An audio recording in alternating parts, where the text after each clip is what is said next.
Thanks for joining us again. Today we have John Kelly III from Kelly Generators. John, thanks for joining us. Hey, thanks for having me.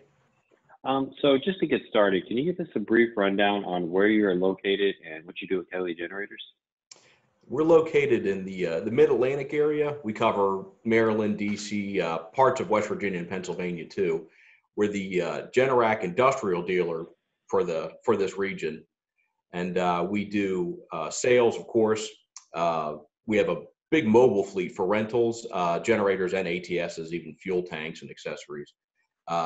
We have parts, and then we do have some training as well. So what is Kelly Generator doing in terms of relief efforts in your local community?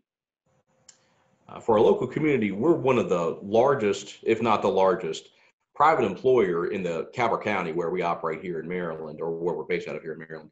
So we work with a couple of small, local, or even some larger in the DC metro area, volunteer organizations through churches or just philanthropic efforts.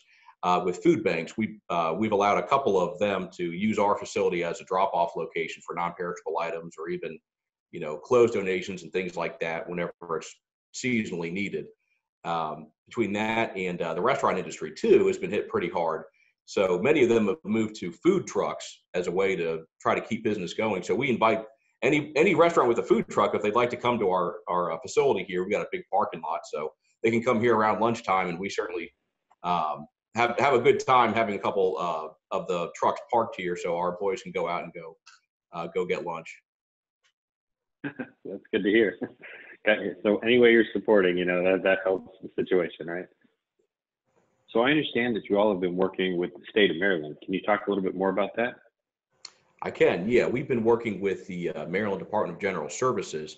They've partnered with many of the larger medical facilities throughout the state of Maryland for the COVID testing centers, getting backup power, or even using generators as prime power if they're in a little bit more of a remote spot. And then a lot of the hospitals are setting up temporary or mobile medical centers. They are large tents or temporary structures to be able to handle any inrush that we see of people getting sick with that. So we've been pretty blessed that they've come to us a lot for our rental mobile generators and transfer switches and cables, accessories like that. Oh, that's good to hear that you guys can take advantage of that and help the state out a little bit with these situations, and the hospitals. What are some of the things you're doing to ensure the safety of your customers and your team with everything going on? We're making some special efforts right now, definitely, because it's at the forefront of everyone's mind. One thing that we are offering to our customers is contactless service. Basically, we're allowing them to sign or approve documents through email. We're not really telling them that they need to have someone present with our technicians whenever they're on site. If they choose to, we just ask that they follow the social distancing guidelines. And definitely, we direct our guys 6 feet for social distancing. We provide our guys with the face masks, face shields as well, if they're going to be going to medical facilities or nursing homes, someplace where medical care is taking place. And then making sure they've got the gloves and everything like that, all the PPE that's recommended during this time. So, John, do you have any advice for other EGSA members who are going through all this? My advice would be, and this is a lesson that we're learning right now, is that if there's any catch up to do, if we have customers that have not responded to or not gotten back to us with an approval for a contract or something like that, or if they're waiting to schedule service,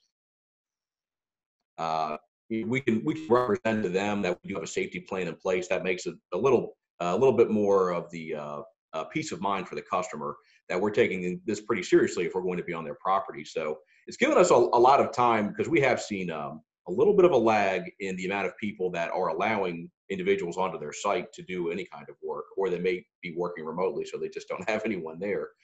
It's allowed us to follow up with some contracts that had fallen, that just really not gotten a response from customers. And then it also lets us sell ourselves a little bit too to customers, using this, saying that, we take this very seriously. Utility power is prone to fail at any time as well. So, your generator power is always essential. So we're using that as a little bit of a way to sell ourselves and sell our services, that we can definitely give you some peace of mind during this time. Well, John, thank you so much. That is great advice. And thank you for joining us again today. We really appreciate you giving us the time. Absolutely. Thank you. And I want to thank you for watching today. We hope these interviews give our members a little insight on how COVID-19 is affecting others throughout the country. If you're interested in sharing your story, please contact me. If you're not a member, please check us out at egsa.org. You can find a link in the description.